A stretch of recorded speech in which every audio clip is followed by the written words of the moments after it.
IANS के सभी सुधीजनों को, सभी पूरी टीम को ढेर सारा प्यार, ढेर सारी बधाइयाँ। जुड़े रहो, बढ़ते रहो। राजपाल जी, सबसे पहले तो वेलकम टू आईएनएस। और सबसे पहले आपसे जानना चाहेंगे कि भूत बंगला एक हॉरर कॉमेडी फिल्म है, तो इस फिल्म में आपका कैरेक्टर क्या है और उस कैरेक्टर का ग्राफ इस स्टोरी से कैसे जुड़ा हुआ है? भूत बंगला एक स्लैपस्टिक और कॉमेडी ऑफ एरर से खूब सजी हुई एक बिल्कुल एक बेहतरीन न्यू पॉइंट ऑफ व्यू की फिल्म है। और भूत बंगला के टाइटल से कि जैसा कि ये हॉरर के ज़माने में अलग अलग डायमेंशन की, अलग अलग पॉइंट ऑफ व्यू की बहुत सारी फिल्में देखने का हमें भी सौभाग्य मिला और करने का भी सौभाग्य मिला।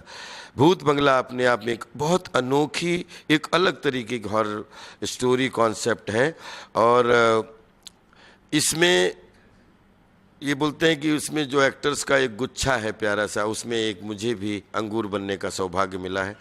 और उम्मीद ये है कि जितनी ईमानदारी से फिल्म बनी है आप सबको भी पसंद आए, तो ऐसी आशा करता हूँ और उम्मीद भी करता हूँ।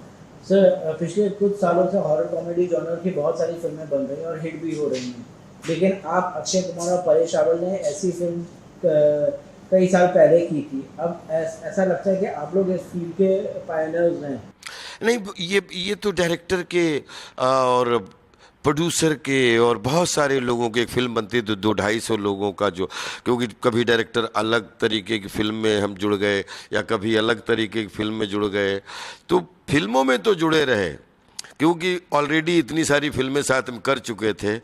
लेकिन जब ये भूत बंगला से एक स्पेशल इस हॉरर के ज़माने में जो है एक ब्यूटीफुल फिल्म करने का, तो जुड़े तो हम लोग जब से फिल्म इंडस्ट्री में जन्म हुआ तब से जुड़े हुए हैं, लेकिन ये एक क्रिएटिव काम को और भी आगे बढ़ाने का मौका मिला, इसके लिए हमें बहुत खुशी है। अक्षय कुमार और परेश रावल जी के साथ फिर से काम करने का एक्सपीरियंस कैसा रहा? फिर से नहीं, बहुत सारे काम साथ में किए, बहुत सारे कर रहे हैं।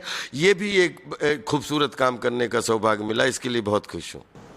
तो फिल्म का टोन ज़्यादा क्लासिक सिचुएशनल कॉमेडी वाला है या फिर आजकल जो स्लैपस्टिक और फास्ट पेस कॉमेडी देखने को मिलती है उस तरह का? प्रियन जी की हर सब्जेक्ट की अपनी एक धार होती है, उसकी अपनी एक पेशगी होती है, और ये 100% प्रियन जी की हर फिल्म ने एक अलग अलग वैरायटी भरे जो है थॉट्स पेश किए हैं प्रियन जी ने। भूत बंगला भी एक बिल्कुल अलग थॉट की, अलग पॉइंट ऑफ व्यू की, लेकिन वेल क्राफ्टेड फिल्म प्रियन जी की, मनोरंजक फिल्म आपको देखने को मिलेगी जिसमें आपको मज़ा ज़रूर आएगा। तो प्रियदर्शन जी की बात की जाए तो उनकी कॉमेडी फिल्म मेकिंग का एक अलग ही रिदम और टाइमिंग होता है। एक्टर के तौर पर उनके साथ काम करते वक्त आपको किस तरह का प्रिपरेशन करनी? हमेशा स्टूडेंट बन जाता हूँ, सरेंडर कर देता हूँ, क्योंकि उनको समझने के लिए, उनके थॉट को समझने के लिए अपने आप को बिल्कुल जो है जैसे बर्तन की तरह खाली कर देता हूँ, तो समझने में आसानी हो जाती, करने में आसानी हो जाती। तो कोविड के बाद की बात की जाए तो थिएटर्स में जो मल्टी स्टारर का दौर शुरू हुआ है, काफ़ी पहले से मल्टी स्टार फिल्म का हिस्सा रहे हैं आप, लेकिन हर बार ऐसी ही बातें सुनने को मिलती है कि मल्टी स्टार में बड़े स्टार्स को वीआईपी ट्रीटमेंट मिलता है और मिलता है, जैसे वैनिटी वैन्स, खाना बहुत साफ सुथरा। आपने इस चीज़ को कभी नोटिस किया इस अंदर को या कुछ ऐसा? नहीं, सेटअप बड़ा होता है, सेटअप के हिसाब से सबको प्रॉपर सम्मान मिलता है, और मुझे कभी भी इस चीज़ का ना कोई सामना करना पड़ा, ना ही फिल्म इंडस्ट्री में ऐसा होता है। खाना खिलाने के शौकीन होते हैं, सबको घुमाने के शौकीन होते हैं, एक से एक बढ़िया सपोर्ट करने, और कोई भी फिल्म होती है तो उसमें कम से कम जो अच्छी फिल्म, बड़ी फिल्म होती है, 200-250-500 लोगों के घर चलते हैं, तो पानी पिलाने वाले से लेके पानी देने वाले तक सबका प्रॉपर आचरण, व्यवहार, संस्कार के साथ फिल्म निर्माण होता है। और उत्तर, दक्षिण, पूरब, पश्चिम जितने भी लोग, 36 स्टेट के लोग, हम लोग इतने सौभाग्यशाली हैं कि कोई न कोई किसी स्टेट से जुड़ा होता है, कोई न कोई किसी दिशा से जुड़ा होता है, लेकिन क्रिएटिव काम में सारे लोगों का मिशन फिल्म को सुपरहिट करने के लिए खड़ा होता है। सबको प्रणाम करता हूँ। सर, क्या आपको लगता है कि राइटर्स और डायरेक्टर्स और सपोर्टिंग कॉमिक एक्टर्स को उतनी स्पेस नहीं देती हैं जितने पहले मिलती थी? नहीं, ऐसा कुछ भी नहीं है। 100 साल के सिनेमा में मल्टी स्टारर फिल्में भी खूब आई हैं, मनोरंजक फिल्में भी खूब आई हैं, मनोरंजक फिल्में और आएंगी। जैसे जैसे देश युग बदल रहा है, फिल्मों का ज़माना भी बदलता जा रहा है, और परिवर्तन संसार का नियम है। परिवर्तन के साथ अपग्रेडेड रहिए और समय का मज़ा लेते रहिए।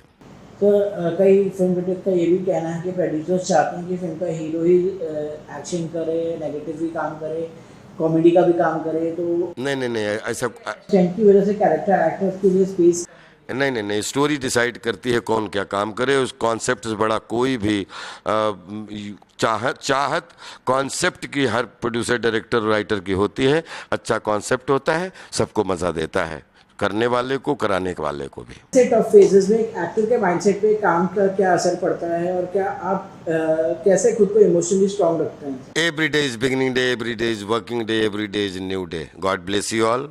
जियो खुल के, अब रहो बिंदास।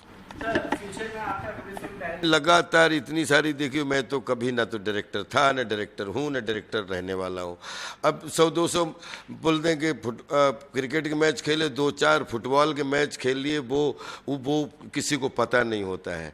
लेकिन राजपाल अभिनय के लिए पैदा हुए हैं, अभिनय ही करेंगे, और अभिनेता ही बन के जो है, जो भी सेवा है अभिनय करेंगे, बाकी कोई और इरादा नहीं है। सर आपके फ्यूचर प्लेयर्स और क्या क्या हैं? बहुत सारी फिल्में, अच्छी फिल्में काम करने का मौका मिल रहा है। कुछ लीडिंग है, कुछ सपोर्टिंग है। सपोर्टिंग में जो है कॉमर्शियल, जैसे टीम 11 का महत्वपूर्ण हिस्सा हो, और जो लीडिंग है उसमें कोशिश कर रहे हैं कि कुछ आँखों को अर्थपूर्ण अंजन मिले और स्वस्थ रहने के लिए अच्छा मनोरंजन मिले। Thank you.